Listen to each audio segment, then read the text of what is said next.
Bienvenidos otra vez a este espacio donde contamos lo que muchos prefieren callar. Nuestra primera historia nos lleva a un hospital, un lugar donde las noches son más largas y los pasillos parecen esconder secretos que nadie quiere enfrentar. Quédate con nosotros y suscríbete, porque esta es solo la primera señal de algo mucho más oscuro.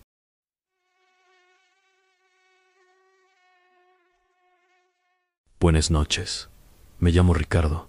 Tengo 38 años y trabajo como vigilante en el Hospital General de Guadalajara desde hace más de 10 años. No tienen idea de lo que es caminar por los pasillos vacíos de un hospital público mexicano durante la madrugada. Era un jueves de marzo. Lo recuerdo bien porque había llovido todo el día y el olor a tierra mojada todavía entraba por las ventanas mal selladas del tercer piso. Estaba haciendo mi ronda de las 2 de la mañana. Siempre la misma rutina. Empezaba por la planta baja, subía por las escaleras de emergencia, pasaba por los consultorios, las salas y terminaba en el cuarto piso donde estaban los equipos más caros. El hospital de noche es un lugar completamente distinto. Durante el día hay movimiento constante, médicos corriendo, enfermeras gritando, instrucciones, familias llorando en los pasillos. Pero después de las 11 de la noche, cuando los visitantes se van y solo quedan los pacientes internados y el personal del turno nocturno, es como si el lugar respirara de otra manera. Las lámparas fluorescentes del pasillo principal siempre parpadeaban. Ya había pedido mantenimiento como 5 veces, pero ustedes saben cómo es el sistema de salud aquí en México. El olor a desinfectante fabuloso, mezclado con algo que nunca logré identificar del todo, dejaba el aire denso, pegajoso en la garganta. Esa noche en particular, subí al tercer piso cuando escuché algo que me hizo detenerme en la escalera. Era el ascensor viejo, ese ruido característico de los engranajes crujiendo, como si llevara demasiado peso. Pensé que sería alguna enfermera trasladando a un paciente a cirugía de emergencia, algo normal en el general. Pero cuando llegué al tercer piso y miré por los vidrios de la puerta doble, el pasillo estaba completamente vacío. Las luces parpadeaban en su ritmo habitual, creando esas sombras danzantes en las paredes color crema descascaradas. Y entonces, ting ting ting, la alarma de llamada de una de las habitaciones empezó a sonar. La alarma venía de la habitación 306. Conocía bien ese sonido en cada habitación. Tenía una frecuencia distinta, y después de 10 años trabajando ahí, aprendes a identificar de dónde viene cada llamada, solo por el tono. Tom Milavero, un manojo pesado con más de 40 llaves distintas, y caminé por el pasillo. Mis pasos resonaban en el viejo linóleo, ese sonido hueco que solo se oye en hospitales y escuelas públicas. Las puertas de las otras habitaciones estaban todas cerradas, placas con nombres escritos a mano, pegadas con cinta adhesiva amarillenta. Cuando me acerqué al 306, noté que había una luz encendida adentro. Eso era extraño. Esa habitación había estado vacía por al menos 3 semanas, desde que la señora Esperanza había recibido el alta tras la operación de vesícula. Yo mismo había visto al personal de limpieza quitar las sábanas y desinfectarlo todo, pero allí estaba, en una luz amarillenta, filtrándose por debajo de la puerta, y la alarma seguía sonando con ese ritmo irritante. Ding ding ding dot dot dot, ding ding ding. Toqué la puerta 3 veces, como manda el protocolo. Con permiso, ¿hay alguien ahí dentro? Silencio. Solo la alarma continuaba. Usé la llave maestra, una vieja y gastada, que abría todas las habitaciones de esa ala. La cerradura hizo ese clic familiar, y empujé la puerta despacio. Lo primero que vi fue la cama. Estaba ocupada. Había alguien tendido allí, cubierto hasta el cuello con la sábana blanca estándar del hospital. Podía ver el pecho subiendo y bajando en una respiración pesada, profunda, como si la persona estuviera durmiendo muy profundamente o sedada. Perdón por molestar, dije en voz baja, entrando en la habitación. Soy de seguridad. La alarma estaba sonando y la figura en la cama no se movió. Seguía respirando en ese ritmo extraño, muy lento, como si cada inspiración fuera un esfuerzo enorme. Me acerqué más. En la cabecera de la cama estaba un poco levantada y pude ver que la persona tenía la cabeza completamente vendada. Vendajes blancos cubrían todo, frente, mejillas, mentón, como si hubiera pasado por alguna cirugía facial grave. Señor, Señora, intenté otra vez, ya con la mano en el hombro de la persona. Necesito que me conteste, por favor. Fue cuando toqué el hombro que ocurrió. La figura se incorporó de un salto, como si la moviera un resorte. La figura se incorporó de un salto, como si la moviera un resorte. Di un paso atrás, el corazón desbocado. La persona, o lo que fuera, quedó sentada en la cama, completamente inmóvil, los vendajes blancos, cubriendo toda la cabeza. Pero había algo extraño. En esos vendajes estaban, anhúmedos en manchas oscuras, empezaban a expandirse por la tela, como si algo se estuviera filtrando por debajo. Perdón, no quería asustarle, dije, tratando de mantener la voz firme. Está bien. ¿Necesita algo? La cabeza giró en mi dirección, lentamente, como un muñeco roto, y entonces vi, donde debería estar la boca, había un desgarro en los vendajes, un desgarro que formaba una sonrisa. No era un desgarro. Parecía como si los vendajes hubieran sido cortados a propósito, dejando esa abertura obscena que revelaban dientes, muchos dientes, más dientes de los que cualquier persona debería tener. Y todos ellos estaban cubiertos de sangre fresca, goteando sobre la sábana blanca. Dios mío, murmuré, tropezando hacia atrás. La sonrisa se ensanchó. Imposible, pero lo hizo. Los vendajes se estiraron y pude oír el sonido húmedo de la carne moviéndose bajo la tela. Y entonces vino la risa. No era una risa humana, era algo gutural, como si viniera de muy profundo en la garganta. Ki. Un sonido que me hizo sentir como si mi sangre se hubiera convertido en hielo. La cosa empezó a levantarse de la cama. Los brazos vendados se extendieron en mi dirección, y pude ver que las manos también goteaban ese líquido oscuro. No eran heridas. Era como si la propia carne se deshiciera bajo los vendajes, Ricardo, dijo una voz ronca, amortiguada por los vendajes. Ricardo. Sabía mi nombre. ¿Cómo diablos sabía mi nombre? Corrí. Simplemente corrí. Salí disparado de la habitación, como nunca había corrido en mi vida, los pies resbalando en el suelo encerado. Detrás de mí, esa risa seguía resonando por el pasillo. Ki. Y la voz, llamando mi nombre, cada vez más distante, pero aún audible. Ricardo, vuelve aquí. Ricardo. Bajé las escaleras de 2 en 2, casi tropezando en la prisa. Necesitaba llegar a recepción, llamar a alguien, pedir a la policía, cualquier cosa. Cuando por fin llegué a la planta baja, estaba sudando frío y temblando. Carmen, la recepcionista del turno nocturno, estaba leyendo una revista y comiendo Doritos. Carmen, hay alguien en la habitación 306, una persona toda vendada, llena de sangre. Ella me miró como si me hubiera vuelto loco. Tranquilo, Hikagdu, ¿qué historia es esa? Vamos a ver las cámaras, rápido. Vamos a ver qué hay en esa habitación. Carmen suspiró y me llevó a la sala de seguridad, donde estaban los monitores. Encontró la cámara del 3er piso y enfocó la habitación 306. La pantalla mostraba la habitación vacía, cama hecha, sábanas dobladas, ninguna luz encendida. Nada, no hay nadie ahí, Ricardo, dijo, mirándome preocupada. Pero yo vi a la persona vendada, sonriendo con esos dientes terribles. Fue cuando rebobinó la grabación de los últimos 20 minutos que mi mundo se desplomó. En la pantalla, me vi entrando en la habitación 306, pero la habitación estaba vacía, completamente vacía. Las cámaras me mostraban hablando solo, gesticulando hacia una cama vacía, retrocediendo como si algo que no existía me asustara. Dios mío, Ricardo, Carmen murmuró, la mano cubriéndose la boca. Estuviste hablando solo todo el tiempo, observé, horrorizado, mientras mi imagen en la pantalla extendía la mano como si fuera a tocar a alguien. Luego salía corriendo de la habitación en pánico. Parecía un loco hablando con el aire. Esto no puede ser verdad, susurré. Yo la vi. Carmen, vi esa cosa, esa sonrisa. Pero incluso mientras hablaba, una parte de mi mente empezó a cuestionarlo todo. ¿Realmente lo había visto? ¿O sería que... Ricardo, ¿estás durmiendo bien? ¿Comiendo bien? Tal vez deberías tomarte unos días libres. Salí del cuarto aturdido. Carmen se quedó mirándome con esa expresión de lástima que se le pone a alguien que no está bien de la cabeza. Y quizás ella tenía razón. Quizás me estaba volviendo loco. Puro entonces, Al pasar por el espejo del baño de la planta baja para lavarme la cara, vi, por apenas un segundo, en el reflejo detrás de mí, había una figura vendada sonriendo.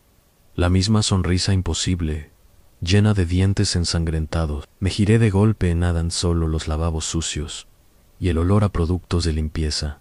Miré de nuevo en el espejo. Solo mi rostro pálido y asustado me devolvía la mirada. Eso fue hace 3 meses. Pedí traslado al turno de la tarde, pero aún así, a veces, cuando paso por una ventana de vidrio o por la pantalla de una computadora apagada, veo esa sonrisa observándome, siempre por un segundo, siempre cuando no estoy mirando directamente. Los otros guardias creen que me volví loco. Carmen esparció la historia, y ahora todos me tratan como el loco que tuvo un colapso nervioso. Quizás tengan razón.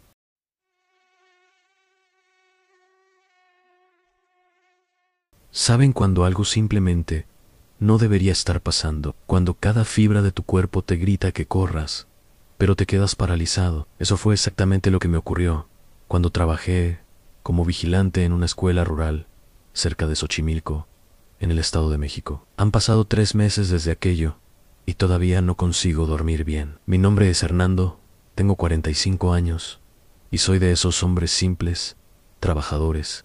Acababa de conseguir el empleo de vigilante nocturno en la escuela primaria Miguel Hidalgo, una construcción antigua al final de un camino de tierra, rodeada de milpas y algunas casas dispersas. El sueldo no era gran cosa, pero para mí, que había pasado los últimos 2 años desempleado, era una bendición. Necesitaba ese trabajo. Mi esposa, Carmen, estaba embarazada de nuestro tercer hijo. No podía darme el lujo de rechazar nada.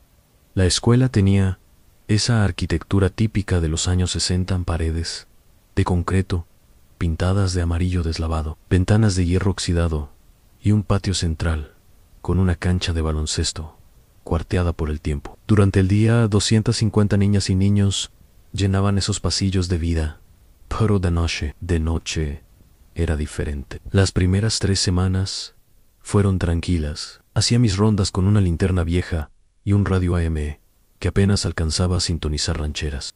Pasaba por los 6 pabellones de aulas, revisaba los baños, daba una vuelta por el comedor y verificaba la puerta principal. El único ruido era el croar de los sapos en el campo, detrás de la escuela, y los grillos que parecían formar un coro interminable. Era hasta pacífico, ¿saben? Llevaba mi termo con café, a veces un sándwich que Carmen me preparaba. Me sentaba en la banca del patio y miraba las estrellas. En aquel lugar, lejos de las luces de la ciudad, se veía todo la Vía Láctea, las constelaciones. Era hermoso, pero fue un jueves de octubre cuando todo cambió. Lo recuerdo bien porque era víspera del Día de los Niños Muertos, el 1 de noviembre. La escuela estaba decorada con papel picado naranja y morado. Calaveritas de azúcar hechas por los niños adornaban las ventanas, y en el vestíbulo principal había un altar improvisado con fotos de alumnos y maestros que ya habían partido. Eran las 11:45 de la noche. Yo hacía mi segunda ronda cuando pasé por el pasillo del pabellón 3. Las aulas estaban oscuras. Solo la luz débil de la luna entraba por las ventanas, creando sombras alargadas de los pupitres alineados. Podía ver a través de las puertas de vidrio en filas y más filas de sillas vacías, pizarrones con restos de GS de la última clase, dibujos infantiles, pegados en las paredes que se movían levemente, con la brisa que entraba por alguna rendija. Entonces lo escuché por primera vez. Risas infantiles, claras y cristalinas, que venían del patio central. Me quedé quieto en medio del pasillo, el corazón acelerado. La linterna me temblaba en la mano mientras trataba de procesar lo que oía. Las risas duraron unos 10 segundos y luego se cortaron de golpe. Pensé que serían chamacos que habían brincado la barda. No error. A veces, los adolescentes del pueblo entraban a fumar o a beber escondidos. Así que tomé mi silbato y fui a revisar. Cuando llegué a la puerta que daba al patio, respiré hondo y abrí con cuidado. El patio estaba completamente vacío, la cancha abandonada, los columpios inmóviles, los árboles alrededor, proyectando sombras danzantes sobre el cemento nadan. Pero entonces escuché el sonido inconfundible de una pelota de baloncesto, botando en el suelo. Apunté la linterna hacia donde sonaba. Guay, allí estaba una pelota anaranjada, vieja y desteñida, botando sola en medio de la cancha. No había viento fuerte, no había nadie cerca. La pelota simplemente botaba. Me quedé congelado de verdad. Mis pies parecían pegados al piso. La pelota siguió botando, cada vez más lento, hasta que empezó a rodar. Y aquí es donde la cosa se vuelve realmente extraña. Rodó en línea recta, cruzó toda la cancha y se detuvo exactamente frente a mis pies, como si alguien invisible la hubiera empujado directamente hacia mí. Miré la pelota, tocando la punta de mi bota. Cuando levanté la vista de nuevo, la sangre se me heló. Al otro lado de la cancha, en la sombra de los árboles, había una silueta, pequeña, del tamaño de un niño de 8 o 9 años. Estaba completamente inmóvil, solo, observando un parte 2 de 4, ¿Quién está ahí?, grité, intentando sonar autoritario, pero mi voz salió temblorosa. La silueta no se movió. Solo permaneció allí, de pie, en la oscuridad. Di un paso al frente, apuntando la linterna hacia la figura, pero en el mismo segundo en que la luz iba a alcanzarla, el niño, o lo que fuera aquello, simplemente desapareció. No corrió, no se escondió. En un parpadeo, ya no estaba. Mi primer instinto fue correr, pero entonces pensé en Carmen, en las cuentas, en el bebé que venía en camino. No podía perder ese empleo por culpa de una alucinación. Debía estar cansado. Eso era todo. Tomé la pelota. Estaba helada al tacto, aunque era una noche cálida de octubre, y la guardé en el depósito de educación física. Cerré con llave y decidí continuar la ronda, convenciéndome de que lo había imaginado. Pero las cosas solo empeoraron. A las 12:15 estaba en el pabellón 5, el más alejado, cuando lo escuché otra vez. Esta vez no eran solo risas, eran voces infantiles, muchas, cantando una de esas rondas antiguas. Venían del aula 23, al final del pasillo. Era esa canción, ¿saben? Naranja dulce, limón partido, dame un abrazo, que yo te pido, pero cantada de un modo equivocado, demasiado lenta, arrastrada, como si un disco sonara a la velocidad incorrecta. Caminé por el pasillo, cada paso resonando en el silencio. Las demás aulas estaban a oscuras, pero del aula 23 salía una luz débil, titilante, como de velas. La cantinela seguía, hipnótica, repetitiva. Cuando llegué a la puerta, miré por el vidrio. Lo que vi casi me desmayó. El salón estaba lleno de niños, unos 20, quizá 30, todos sentados en sus pupitres, perfectamente alineados. Vestían uniformes antiguos en camisas blancas, impecables, faldas y pantalones azul marino, zapatos negros brillantes, pero había algo profundamente perturbador en ellos. Estaban demasiado pálidos, demasiado quietos, y todos, absolutamente todos, miraban fijamente hacia el pizarrón, donde una maestra, que no lograba distinguir bien, escribía algo con guía. El gis rechinaba contra el tablero, pero no dejaba ninguna marca. Respiré hondo y abrí la puerta. En el instante en que giré la perilla, todo desapareció. Los niños, la maestra, la luz de las velas. El aula estaba vacía, oscura, con ese olor a humedad, y gis viejo, pero los pupitres estaban calientes, como si alguien se hubiera levantado de ellos hacía un segundo. Salí lo más rápido que pude, sin correr. Volví a mi puesto en la entrada principal y me quedé allí, temblando, tomando café e intentando calmarme. Encendí el radio al volumen máximo, buscando cualquier estación que me mantuviera despierto y distraído. Encontré una de música norteña y me aferré a ella, contando los minutos hasta el amanecer. A las 3 de la mañana, el radio empezó a chisporrotear, la estática cubriendo la señal. Moví el dial desesperado, intentando recuperar la frecuencia, cuando escuché pasos corriendo afuera. Pasos ligeros, rápidos, de pies pequeños. Muchos de ellos miré por la ventana de la caseta. En el patio, iluminado solo por la luna menguante, vi varias sombras, pequeñas, corriendo de un lado a otro, jugando, saltando, como niños, en un recreo invisible.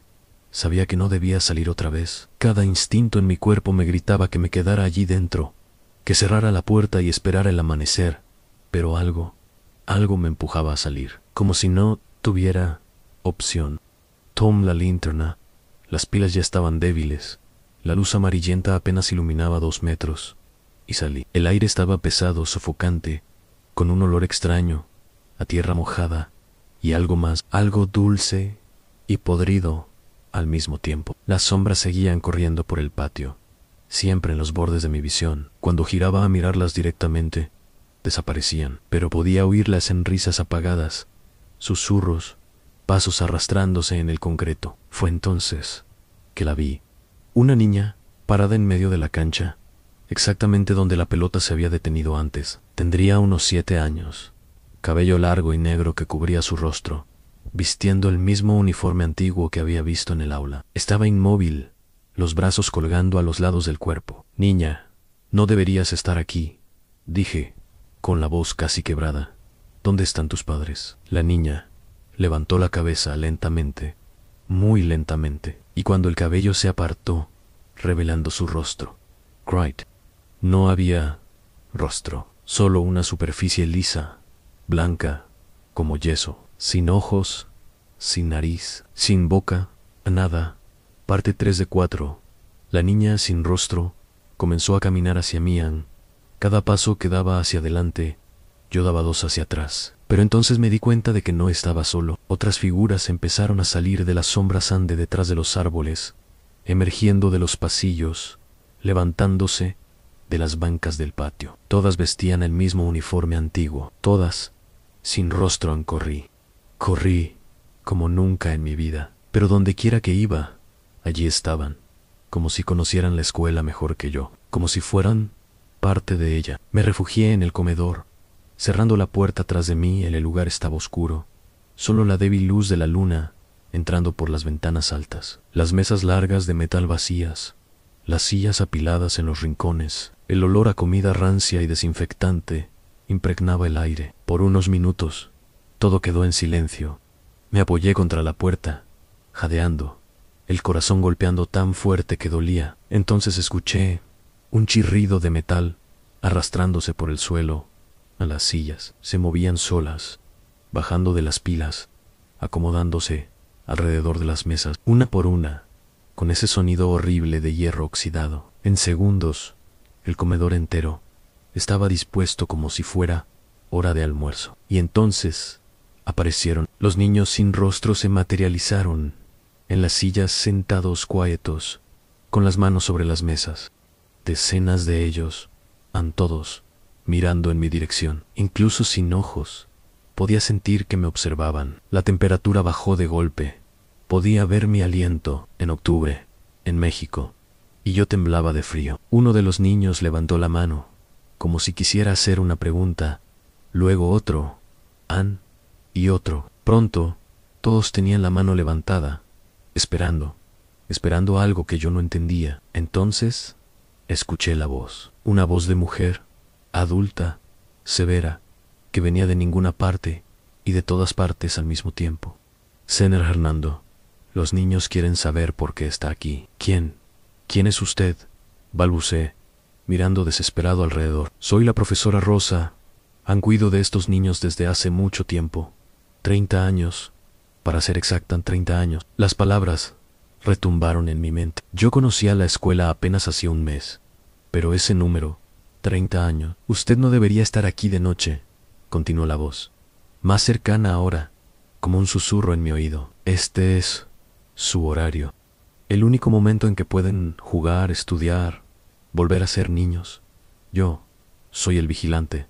Es mi trabajo estar aquí. Un silencio pesado cayó sobre el comedor. Los niños bajaron las manos lentamente, todos al mismo tiempo, como marionetas con los mismos hilos. Vigilante, repitió la voz, con un dejo de tristeza. El último vigilante entendió. Después de un tiempo, lo entendió. Se quedaba en su caseta, dejaba a los niños en paz, pero usted anda rondando, buscando, interrumpiendo. De repente, todos los niños se levantaron. El sonido de decenas de sillas arrastrándose al mismo tiempo fue ensordecedor. Empezaron a caminar hacia mí, rodeándome lentamente. Por favor, suplicaba. Yo no sabía, me quedaré en la caseta. No los molestaré más. Los niños se detuvieron. Por un momento terrible, nada pasó. Entonces, una de ellas, la niña que había visto en la cancha, Extendió su mano hacia mí en una mano pequeña, pálida, helada. No sé por qué lo hice. Tal vez desesperación, tal vez instinto, o algo más profundo. Tomé la mano de la niña. En el instante en que mis dedos tocaron los suyos, imágenes explotaron en mi mente. Vi la escuela, como era hace 30 años, pintada de colores vivos, llena de risas.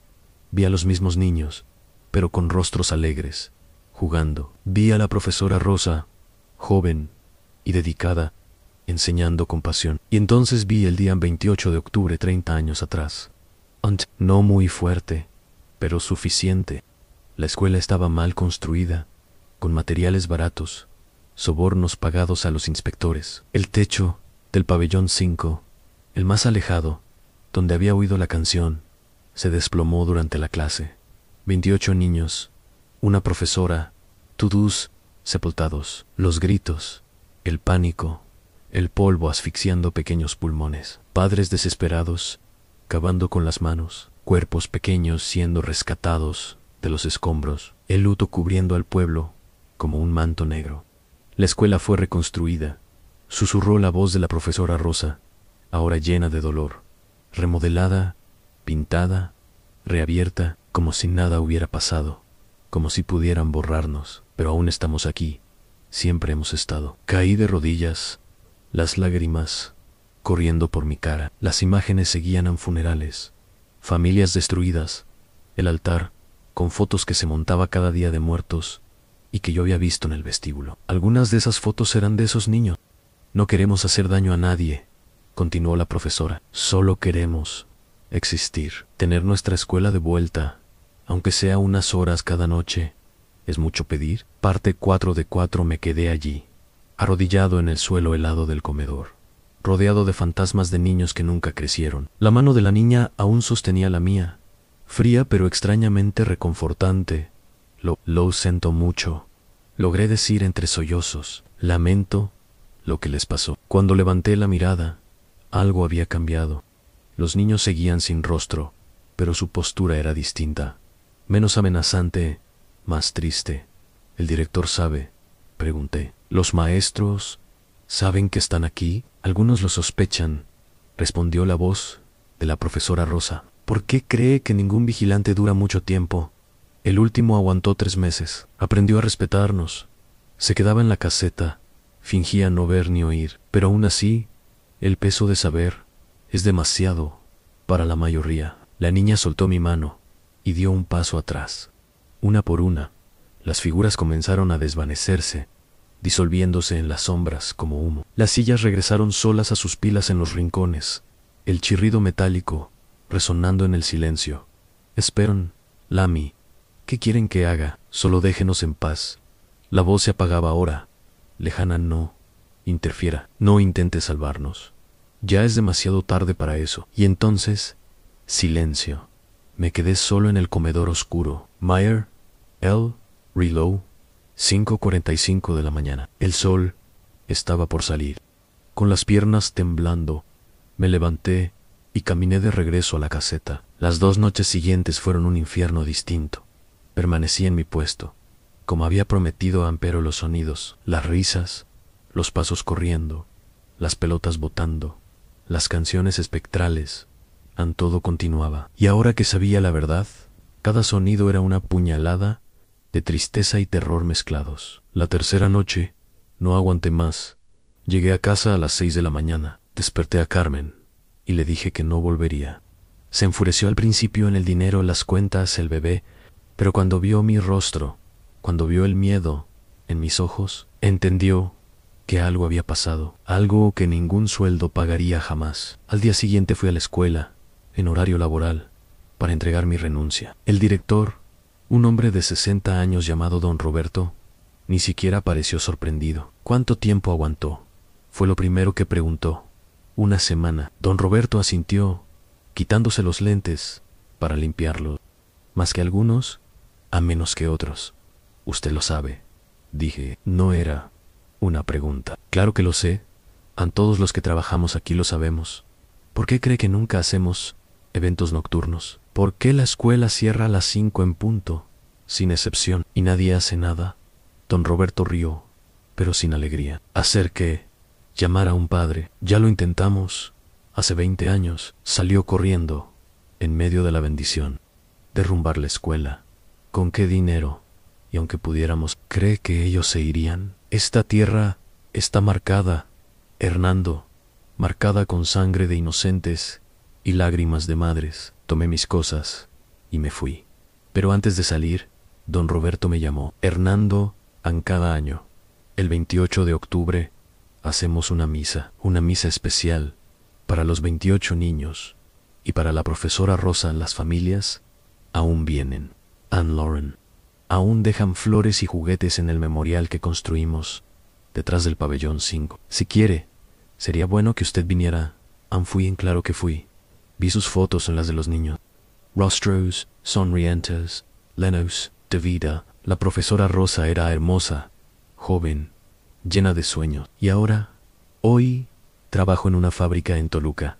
Gano menos, trabajo más, pero duermo por las noches. Bueno, la Mayo ría de las noches, porque a veces, cuando el viento sopla de cierta manera y la noche está demasiado callada, aún escucho risas infantiles.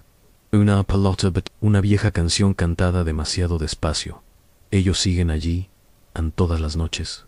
Vuelven a la escuela, juegan en el patio, se sientan en los pupitres, aprenden lecciones que nunca usarán, atrapados entre dos mundos, sin poder avanzar. La escuela primaria, Miguel Hidalgo, sigue funcionando. 250 niños estudian ahí durante el día. Los maestros enseñan, el personal limpia, la vida continúa. Pero cuando el sol se oculta y los portones se cierran, la escuela les pertenece. Siempre les perteneció, siempre les pertenecerá.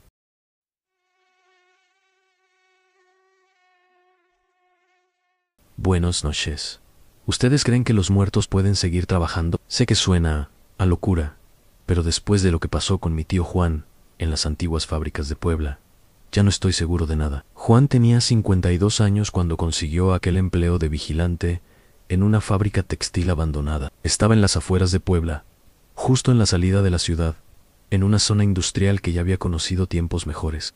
La fábrica llevaba cerrada más de 10 años, desde que la empresa quebró y dejó a cientos de familias sin trabajo, pero el dueño del terreno todavía pagaba a alguien para cuidar el lugar, sobre todo por los ladrones que solían entrar para robar cobre y máquinas viejas.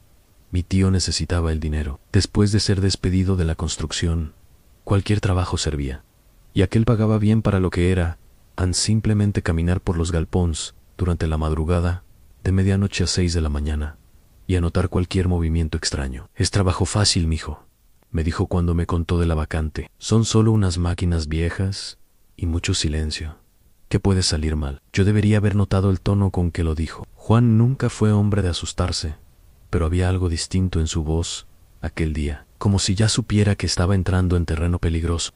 La primera semana pasó sin problemas. Juan hacía sus rondas, revisaba las puertas, verificaba si alguna ventana había sido forzada. Los galpones eran enormes, con telares industriales alineados como soldados en formación. Aunque llevaban años detenidos, todavía conservaban esa presencia imponente de las máquinas que un día sostuvieron a familias enteras. Lo que más le molestaba era el olor, una mezcla de polvo acumulado, telas enmohecidas y algo que nunca pudo identificar, algo dulce y empalagoso como flores marchitaos. Y siempre estaba aquel goteo constante que parecía venir de todas partes y de ninguna, imposible de localizar. El eco multiplicaba cada ruido, transformando sus pasos en una sinfonía fantasmagórica que resonaba por todo el complejo. Pero fue en la segunda semana cuando las cosas empezaron a ponerse extrañas. Era un martes helado, 2:15 de la mañana, cuando Juan lo escuchó por primera vez. Estaba en el galpón principal, el más grande, revisando los candados de las puertas traseras, cuando oyó un ruido metálico y rítmico proveniente del sector este. Un ruido que conocía bien de sus tiempos en fábricas. Era el sonido de un telar funcionando. Juan se detuvo al instante, el corazón acelerado. Ese sector no tenía electricidad desde hacía más de un año. El propio dueño había mandado cortar la luz para ahorrar, dejando solo los circuitos básicos de la iluminación de emergencia. El sonido continuaba, constante, hipnótico, como si alguien estuviera trabajando con prisa para terminar un pedido urgente. Juan tomó la linterna y caminó despacio hacia el ruido. Sus botas resonaban en el suelo de concreto, pero intentaba pisar suave, como si no quisiera molestar a quien fuera que estuviera operando la máquina. «Hola», gritó, la voz temblando un poco. «¿Hay alguien ahí?» El sonido se detuvo de golpe. Un silencio absoluto llenó el galpón, tan pesado que Juan podía escuchar su propio corazón. Esperó unos minutos antes de continuar caminando. Cuando llegó al sector este, iluminó con la linterna los viejos telares. Todos estaban quietos, cubiertos por una gruesa capa de polvo. No había señales de que alguien los hubiera usado en mucho tiempo. Juan revisó los cables, todos desconectados, algunos hasta cortados. Era imposible que alguna máquina funcionara allí. Debió ser el viento, murmuró para sí mismo, aunque sabía que esa noche no soplaba ni una brisa. Volvió a su ronda, pero no podía sacar ese sonido de su cabeza, como si siguiera escuchándolo, aunque sabía que se había detenido. 2 noches después, volvió a ocurrir. Esta vez eran las 2:45 de la madrugada, y Juan estaba en el galpón 3, cuando escuchó no solo un telar, sino varios, una sinfonía industrial que resonaba por los pasillos vacíos. Esta vez, no dudó, corrió hacia el origen de los ruidos, la linterna temblando en su mano sudorosa. Tenía que averiguar qué pasaba. Quizás eran ladrones usando generadores, quizás una banda escondiéndose en la fábrica, pero lo que encontró le heló la sangre. Las máquinas se movían, no incendiaras, no había electricidad, pero moviéndose lentamente, como si manos invisibles manejaran los controles. Los telares subían y bajaban en ritmo cadencioso, y Juan podía jurar que veía hilos tejiéndose en el aire, formando patrones que desaparecían cuando intentaba enfocarlos. Y había algo más entre las máquinas inclinados sobre telares inexistentes. Empezó a distinguir siluetas, figuras femeninas, de espaldas a él, trabajando en un silencio sepulcral. Juan se quedó parado minutos que parecieron horas, observando aquellas siluetas trabajar en máquinas que no debían funcionar.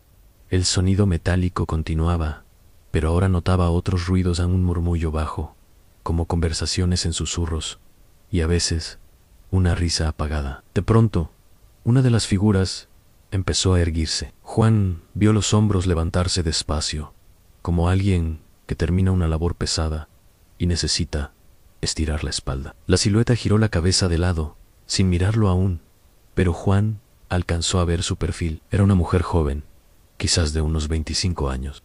Llevaba el cabello en un moño desordenado y un delantal que tal vez había sido blanco, pero estaba manchado con algo oscuro. ¿Quiénes son ustedes?, logró preguntar. La mujer se detuvo, todas las demás también. El ruido de los telares cesó de inmediato, dejando solo aquel goteo eterno que nunca lograba ubicar. Entonces la mujer se giró por completo hacia él. Juan gritó. Sus ojos eran cuencas negras, vacías, como si alguien le hubiera arrancado los globos oculares. La boca se abría en una sonrisa mostrando dientes ennegrecidos, y cuando habló, su voz sonó como desde lo profundo de un pozo. Aún no hemos terminado. Las otras figuras comenzaron a girar también, una por una, todas con la misma expresión vacía, los mismos ojos ausentes. Algunas tenían heridas en el cuello, otras en las manos. Una tenía el brazo torcido en un ángulo imposible. Aún no hemos terminado la producción, repitió la primera, avanzando un paso hacia Juan. El patrón dijo que debemos entregar todo antes del amanecer. Juan retrocedió, tropezando con una pila de telas viejas. La linterna cayó y rodó, proyectando sombras danzantes en las paredes. ¿Puedes ayudarnos?, preguntó otra voz. Esta vez detrás de él, Juan se volteó de golpe. Habían aparecido más mujeres, surgiendo entre las máquinas, como si se materializaran del aire mismo, todas con la misma expresión vacía, todas acercándose despacio. Necesitamos terminar, susurraron al unísono, sus voces mezclándose en un eco aterrador. Al patrón no le gusta que no terminemos. Juan corrió como nunca en su vida, tropezando con cables en el suelo, golpeando máquinas en la oscuridad. Detrás de él, oía pasos descalzos sobre el concreto, y esas voces, repitiendo siempre lo mismo.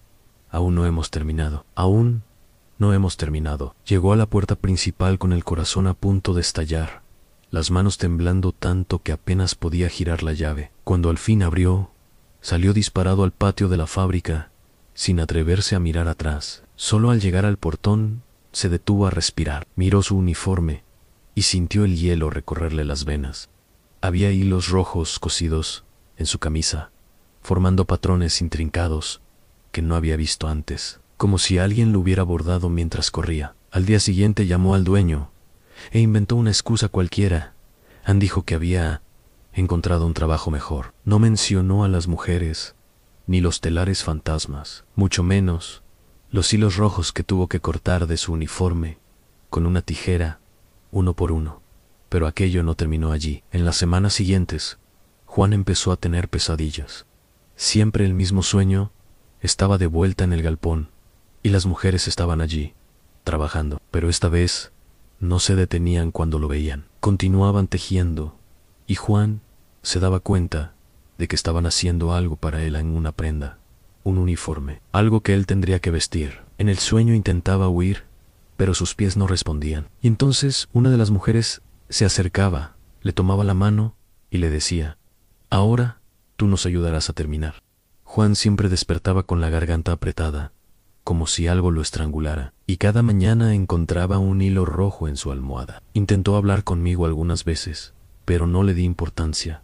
Pensé que era estrés, quizá un problema de salud. Juan siempre había sido un hombre fuerte, trabajador, no del tipo que inventa historias. 3 meses después de aquel incidente en la fábrica, Juan desapareció. La familia lo buscó por todas partes. La policía se involucró. A nada. Era como si se hubiera disuelto en el aire. No había señales de lucha en su casa, todas sus cosas en su lugar, incluso la cartera y los documentos. Fue la vecina, doña Carmen, quien nos dio la única pista. Dijo que la noche en que Juan desapareció, lo vio salir de casa alrededor de la medianoche, caminando despacio, como si estuviera sonámbulo. Intentó llamarlo, pero él no respondió. Solo siguió caminando hacia la zona industrial. La policía fue, por supuesto. Encontraron el portón abierto y señales de que alguien había estado allí recientemente, pero ni rastro de Juan. Y nosotros nunca volvimos a verlo. Algunos dicen que la fábrica se lo tragó, otros que enloqueció y huyó. Yo, sinceramente, ya no sé en qué creer.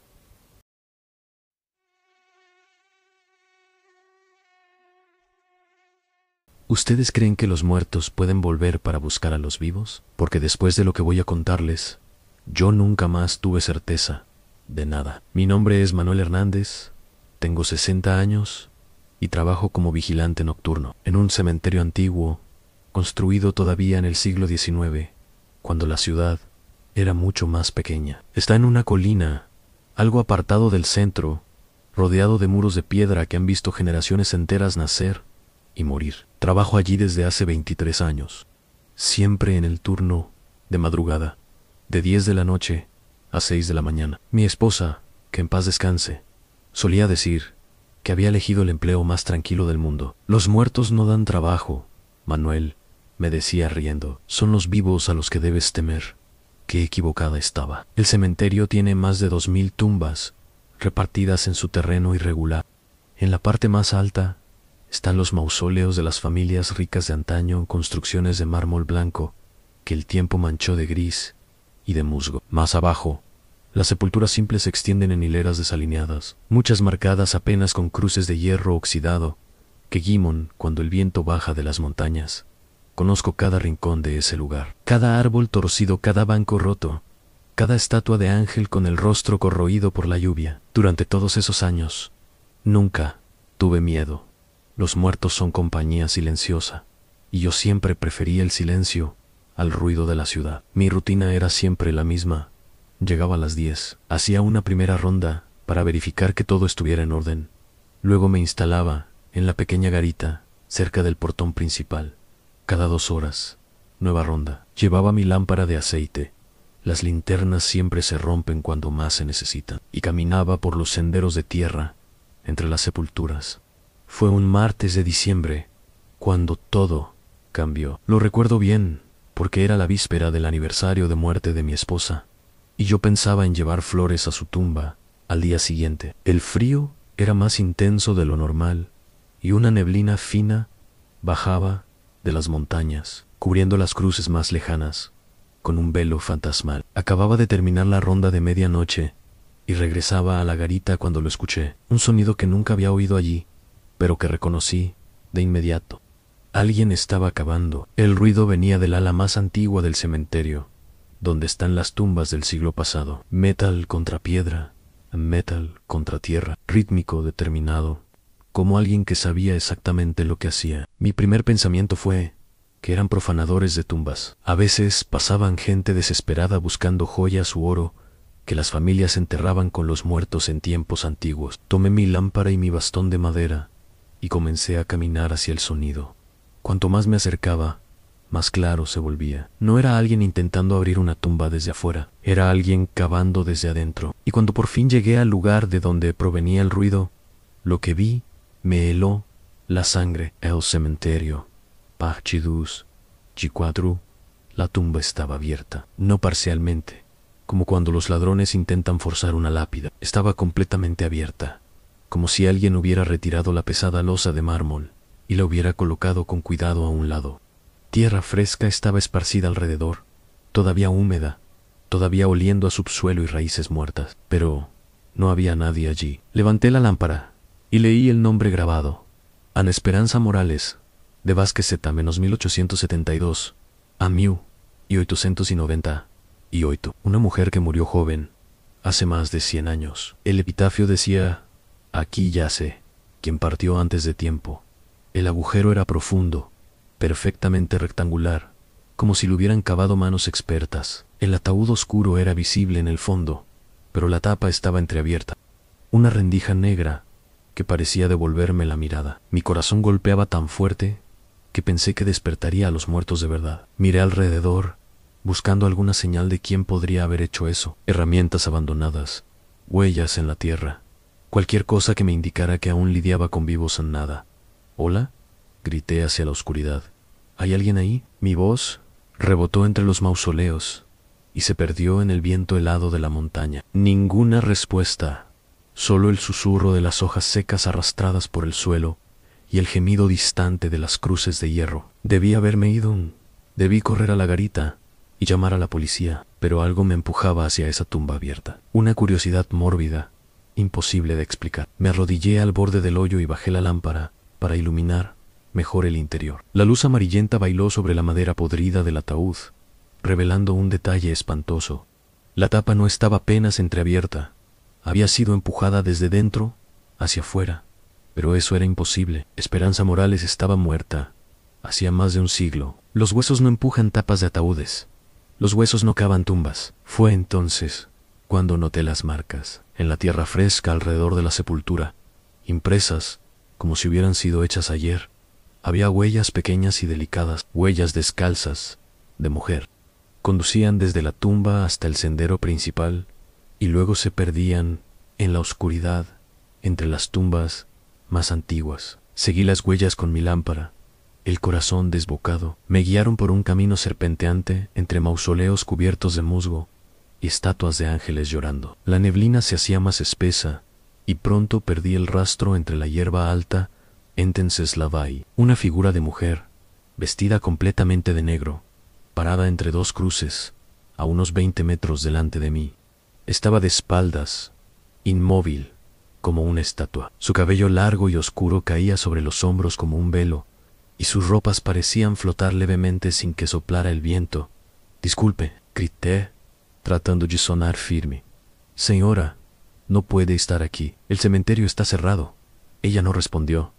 No se movió. Di unos pasos más hacia ella, la luz de la lámpara temblando en mi mano. «Señora, ¿puedo ayudarla en algo?» Entonces comenzó a girar lentamente hacia mí. Y lo que vi, cuando nuestros ojos se encontraron, me hizo desear nunca haber nacido. El cementerio, parte 3 de 4, no tenía rostro. Donde debían estar los ojos, la nariz y la boca, había solo oscuridad. Una oscuridad viva, como un agujero en el mundo. Pero de algún modo, sabía que me miraba. Sentía el peso de esa mirada inexistente, calándome hasta los huesos. Dejé caer la lámpara. El vidrio se rompió contra una lápida. El aceite se derramó, pero la llama siguió encendida, proyectando sombras danzantes que volvían todo aún más aterrador. La mujer dio un paso hacia mí. En sus pies descalzos no sonaban en la tierra, como si flotara a unos centímetros del suelo. El vestido negro parecía absorber la luz en lugar de reflejarla.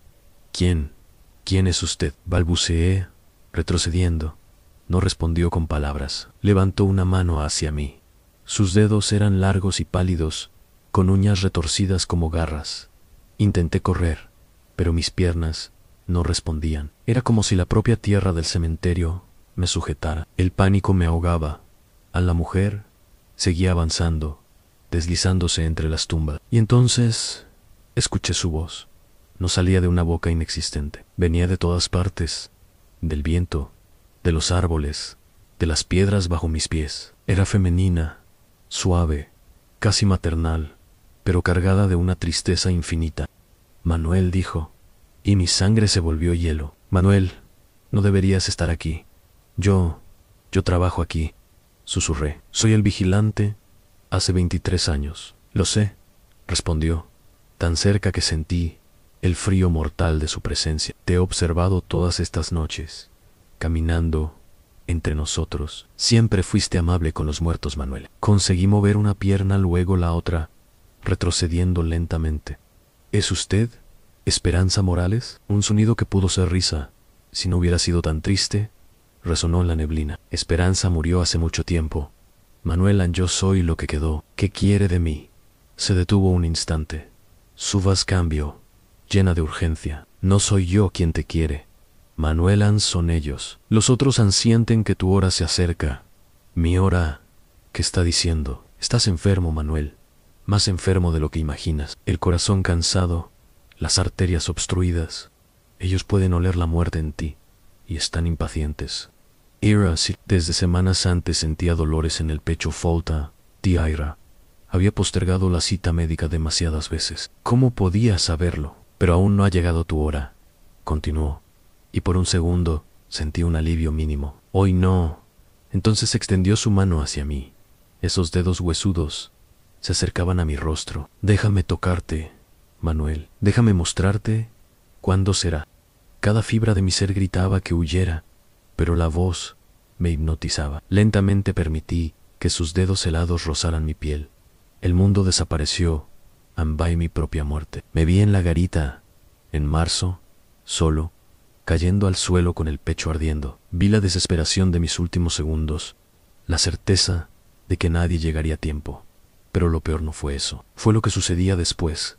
Me vi enterrado en ese mismo cementerio, y luego me vi levantándome de mi tumba, como ella, vagando en la madrugada, avisando a los vivos de sus muertes inminentes. Un ser sin rostro, sin paz. Ahora entiendes, dijo Esperanza.